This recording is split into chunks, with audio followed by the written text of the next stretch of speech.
देखिए मसदन, आज के बाद आयुष्मान शाह को आप संभालेंगी।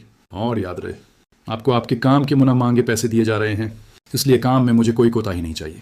शाहवाला के वसीया लाउंज में सोफे पर विराजमान आयुष्मान शाह के चचा सिकंदर शाह ने इंतहाई सख्त लहजे में सामने खड़ी लड़की को तनबीह की। अदन ने मुअद्दबाना अंदाज में सिर हिलाया और अपनी चादर दुरुस्त की। मैं अपनी पूरी कोशिश करूंगी सर, आप बेफिक्र रहें। अदन की आवाज़ में बुला की संजीदगी थी। उसे उस नौकरी की सख्त ज़रूरत थी। घर के हालात और माँ की बीमारी ने उसे यहाँ खड़े होने पर मजबूर कर दिया था। सिकंदर शाह ने गहरी नज़र अदन पर डाली और फिर मुलाजिम को इशारा किया, ले जाओ उसे आयुष्मान के कमरे में।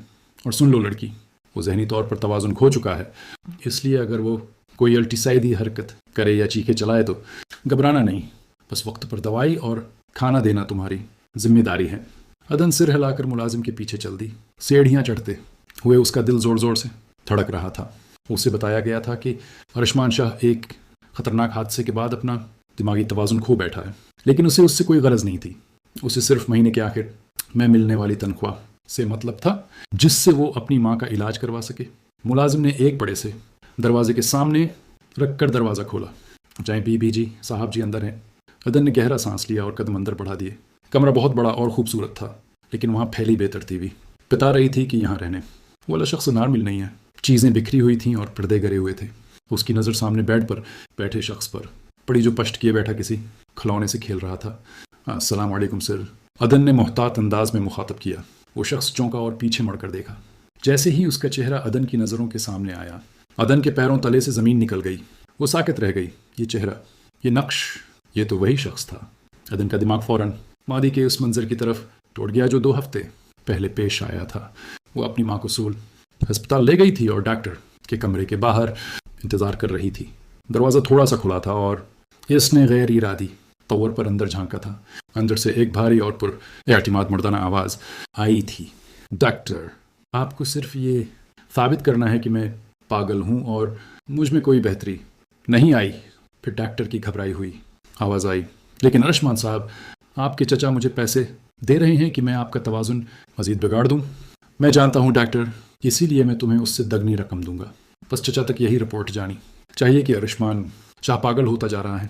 ये बाजी में हर हाल में जीतना चाहता हूँ। आज वही शख्स उसके सामने बैठा था, लेकिन उसका हिलिया और अंदाज बदला हुआ था। आयुष्मान ने अदन को देखा और अचानक मुना बनाकर बोला, तुम कौन हो? मेरे खिलौने लेने आई हो? जाओ यहाँ से। वो बच्चों की तरह रूठ गया। अदन हैरान रह गई। ये वही शख्स था जिसकी आवाज़ में उस दिन दबदबा था। उसे यकीन हो गया कि ये सब ड्रामा है।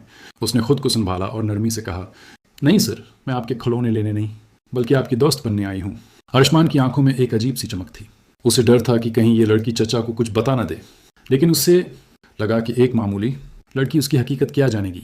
अगले चंद दिनों में अदन ने देखा कि आयुष्मान सबके सामने पागलपन की एक्टिंग करता, लेकिन कमरे में अकेले होते ही वो लैपटॉप पर काम करता या किताबें पढ़ता। एक दिन अदन का सब्र जवाब दे गया जब आयुष्मान ने जानबूझकर बदतमीजी से खाना खाते हुए अदन का हाथ मजबूती से पकड़ा तो अदन ने सख्ती से कहा, हाथ छोड़े मेरा। मैं अच्छी तरह जानती हूँ कि आप पागल नहीं हैं। मैंने अस्पताल में आपकी और डॉक्टर की बातें सुनी थीं। कमरे में सन्नाटा छा गया। आयुष्मान के चेहरे से बचकाना तासरात गायब हो गए। उसने दरवाज़ा लॉक किया और भारी आवाज़ में पूछा, क्या कहा तुमने? आउदंतरी नहीं और सब अगल दिया। आयुष्मान ने उसे पैसों का लालच देकर खामोश करना चाहा, लेकिन अदन की खुददारी ने उसे हैरान कर दिया। मुझे सिर्फ अपने काम के पैसे चाहें, रिश्वत के नहीं। आयुष्मान मुस्कुरा दिया। तो इसका मतलब है तुम मेरा राज रखोगी? अदन ने जवाब दिया, मुझे दूसरों के मामलात में टांग अड़ाने का शौक नहीं। आप अपना ड्रामा जारी रखें, बस मुझसे तमीज़ से पेश आएँ। आहिस्ता आहिस्ता दोनों के दरमियान एक भरोसा कायम हो गया। आयुष्मान ने अदन को बताया कि उसके चचा ने ही उसके बाप को जहर देकर मारा था और अब वो आयुष्मान की जायदाद हड़पना चाहते हैं। अदन का दिल पिघल गया और उसने आयुष्मान की मदद करने का फैसला किया। मंसूबे के मुताबिक अदन ने जान जोखम में डालकर सिकंदर शाह के कमरे की तिजोरी से वो फाइल निकाली जिसमें जहर देने के सबूत और जाली कागजात थे।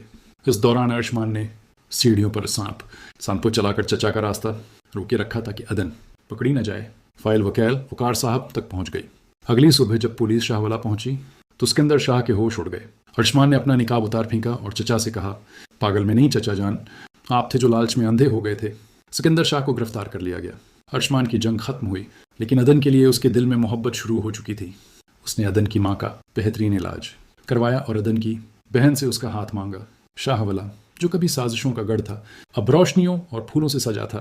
आयुष्मान और अदन का निकाह हो गया। शादी की पहली रात जब आयुष्मान ने शरारत से अदन को केयर टेकर कहा तो अदन ने मुस्कुराते हुए पुरानी यादें ताज़ा की। आयुष्मान ने संजीदगी से अदन के हाथ थामे और कहा, अदन, जब सब मुझे मारने के दर पे थे तब तुम्हारी वो डांट और फिक्र ही थी जिसने मुझे एहसास दिलाया कि मैं जिंदा हूँ। 1 साल बाद अल्लाह ने उन्हें एक खूबसूरत बेटी से नवाजा। आयुष्मान ने उसका नाम उम्मीद रखा क्योंकि जब वो नामीदियों के अंधेरों में था तब अदन उसकी ज़िंदगी में उम्मीद बनकर आई थी।